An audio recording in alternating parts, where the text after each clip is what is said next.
Bonjour chers finissants et finissantes de 2025, 2026 et 2027. Aujourd'hui, on s'apprête à faire quelque chose de très important dans votre parcours scolaire, c'est-à-dire vous préparer pour faire des bons choix de cours pour l'année scolaire 2024-2025.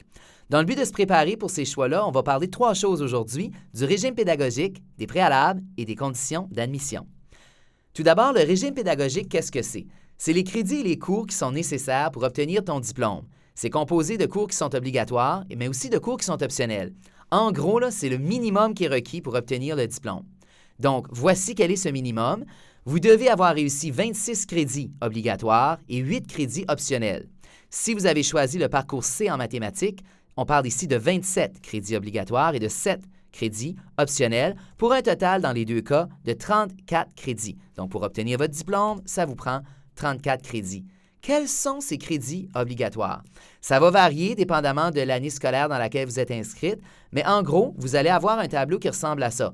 Donc, grâce à ce tableau-là qui sera disponible dans le Teams par niveau collaboratif, vous allez être en mesure de voir quels sont les crédits que vous avez besoin d'aller chercher. Donc, si vous regardez, par exemple, dans la bande verte, vous allez voir que ça vous prend 7 crédits en français, 5 ou 6 en mathématiques, 2 en activité physique, et ainsi de suite. On a le même type de tableau pour les finissants de 2026 et le même type de tableau pour les finissants de 2027. En gros, c'est le même tableau, la seule différence, c'est le cours d'enjeu qui va se déplacer. Vous allez recevoir aussi cette feuille-là qui vous sera remise par votre enseignant ou enseignante de classe PAC. C'est la feuille du régime pédagogique. C'est le tableau qu'on vous a montré là, mais un petit peu plus détaillé. C'est aussi déposé dans l'espace collaboratif de Teams. Donc, vous allez voir sur cette grille-là différentes informations, puis on va en parler un peu plus tard. Vous allez aussi recevoir le relevé de notes. Le relevé de notes va vous permettre de voir des informations comme quels sont les cours que j'ai déjà suivis, quels sont les cours que j'ai réussi, est-ce que j'ai des échecs, est-ce que j'ai obtenu tous mes crédits. Vous allez voir aussi dans le relevé de notes le nombre total de crédits que vous avez obtenus jusqu'à présent. Donc ici, dans l'exemple qu'on a, l'élève aurait obtenu 24 crédits, il lui en manquerait 10 pour obtenir son diplôme. On va aussi avoir une section qui va présenter les exigences en compétences informatiques. Donc, dans le cadre de votre parcours scolaire, vous devez avoir fait le cours d'IS ou un cours en ligne afin que le non ici devienne un oui.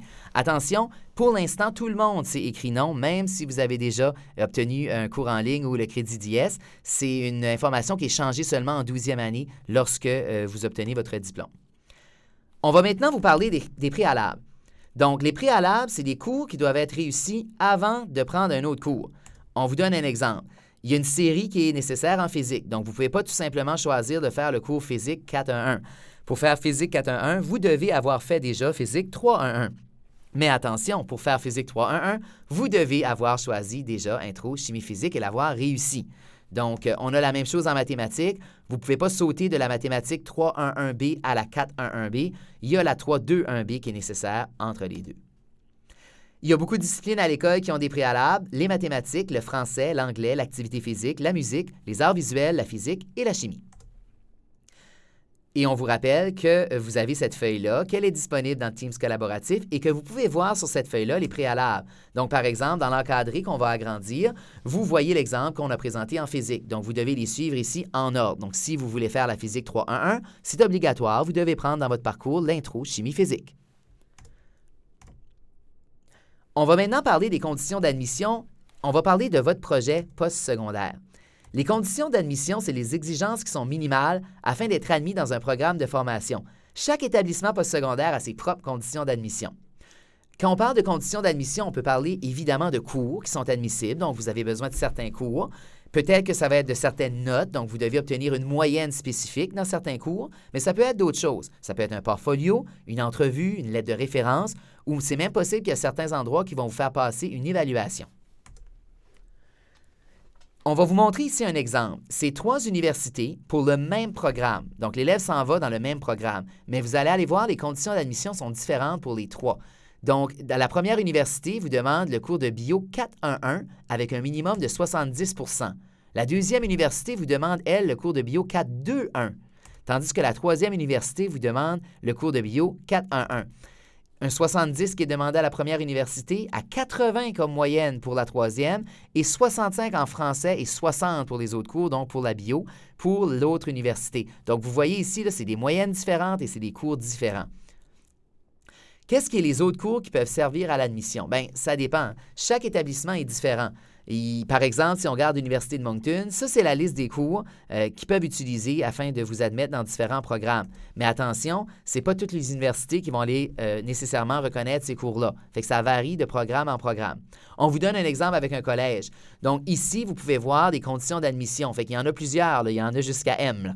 Fait qu'il y a plus d'une douzaine de conditions d'admission pour différents programmes. Fait que ça va faire une différence si vous choisissez d'aller en justice par rapport en art et culture, par exemple. On va récapituler. Donc, le régime pédagogique, c'est les crédits et les cours nécessaires pour obtenir votre diplôme. C'est le minimum que vous avez besoin. Le relevé de notes, c'est le bilan de tout ce que vous avez fait au secondaire. Vous voyez les notes finales et les crédits.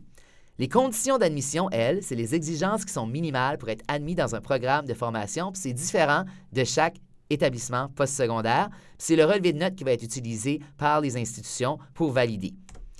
Donc, ce qu'on va faire aujourd'hui, c'est réviser votre parcours académique. On va vous demander de regarder votre relevé de notes, de regarder le parcours, d'aller cocher les cours que vous avez déjà réussis dans la feuille de route du régime pédagogique, de vous assurer d'avoir les cours obligatoires, de vous assurer de respecter les préalables, mais aussi de vérifier si les conditions d'admission dans les programmes qui vous intéressent, vous suivez les cours que vous avez besoin pour aller dans ces programmes-là. Donc, on vous donne 10 minutes pour faire l'exercice de comparer votre relevé de notes avec votre régime pédagogique. On se revoit donc dans 10 minutes.